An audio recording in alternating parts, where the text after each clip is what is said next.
C'était un esprit de python. Le python c'est qui? Qu'est-ce que le python?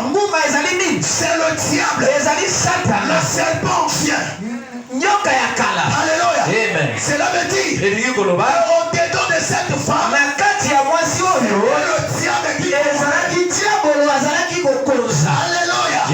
Mais la Bible dit, vous verrez la différence entre ceux qui servent et ceux qui ne servent pas. La Bible déclare qu'il n'y a pas de rapport entre la lumière et les ténèbres. Comme cette femme, au-dedans d'elle, c'est l'esprit de python. Au-dedans Paul, c'est le Saint-Esprit. Donc le Saint-Esprit ne peut pas collaborer avec le diable. Écoutez, je vais dire à quelqu'un, lorsque la lumière apparaît, les ténèbres doivent dissiper.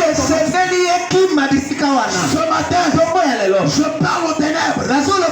Je parle aux ténèbres de libérer maintenant. C'est le temps de la bonne nouvelle. Applaudissons très fort. Alléluia. Alors la Bible dit, pendant que cette femme parlait pendant plusieurs jours, la Bible témoigne que Paul, étant fatigué de cette femme, oh, je vais te dire, celui qui a la chose de Dieu ne peut pas supporter le mal. Depuis très longtemps, pasteur, cette fille était sur la conduite du diable. Cette fille était sur la conduite du diable. Puisque Paul, c'est un missionnaire, sa mission est d'apporter la lumière. Puisqu'il a mené la lumière, cette femme avait les ténèbres. Il fallait torcher que les choses des ténèbres soient dévoilées à nous. Est-ce que le peuple de Dieu me comprend? Est-ce que le peuple de Dieu me comprend? Alléluia. Amen. Applaudissons pour les Seigneur.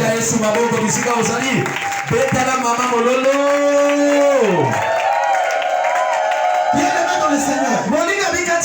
Alors lorsque Paul, il a ordonné, il a dit, je te l'ordonne, au nom de Jésus, sors d'elle. L'esprit de python, sors d'elle. Oh, on ne peut pas chercher à collaborer avec le diable. Je ne peux pas demander la permission sur le diable pour te délivrer. Je veux dire à quelqu'un, lorsque Jésus décide de te sauver, il ne va pas demander la question chez ton père, la permission chez tes parents. Dieu, comme il est suprême, comme tu es son enfant, il te délivre selon lui.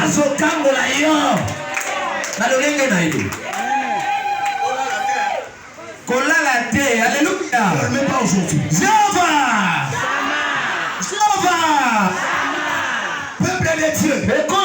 Alors lorsque Paul, il a ordonné, la Bible dit, ce n'était pas demain pasteur. Ce n'était pas à 14 heures. À l'instant T, il a dit, allez, je te l'ordonne.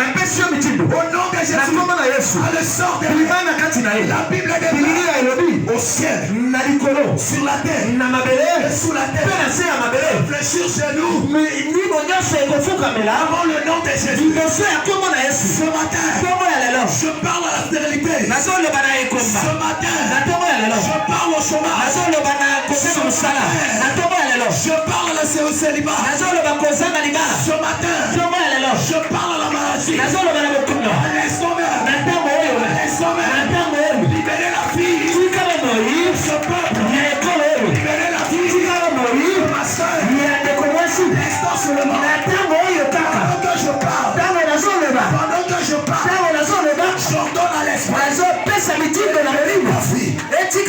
ezala Sois libre maintenant. zala na bosei Au nom de Jésus. na kombo na Yesu. Applaudissons pour les Seigneurs. Betela Yesu maboko. C'est le frère ici, les missionnaires. Bien-aimés dans le Seigneur.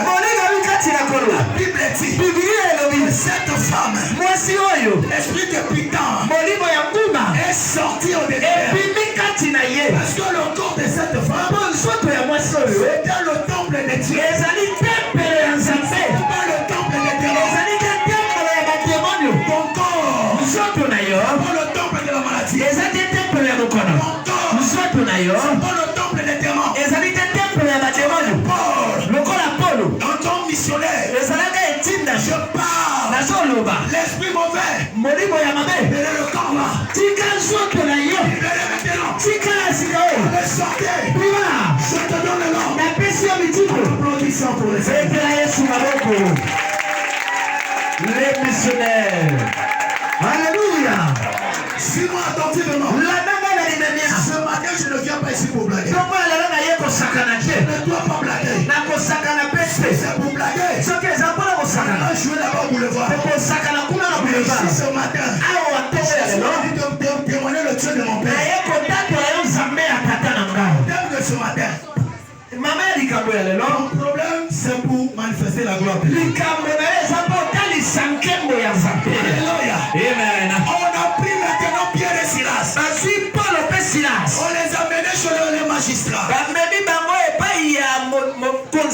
Et le peuple les pressait. En passant, je vais dire une chose. Il faut faire attention à la foule. Alléluia. La foule. Le jour qu'on arrêtait Jésus, Pilate demande. Pilate demande. Entre Barnabas et Jésus.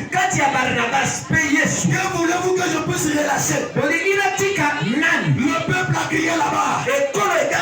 Relâchez Barnabas. Condamnez Jésus. Oh Pilate. Il était frappé par la voix de la foule. Mon pasteur, les gens du monde entier, que la foi du peuple c'est la foi de Dieu. Je dis ça fort. La foi du peuple c'est pas la foi de Dieu. Notre foi ce n'est pas la foi de Dieu. La foi de Dieu. C'est que tu écoutes ce matin. La foi de Dieu. C'est sa parole. Alléluia. Amen. On les a frappés.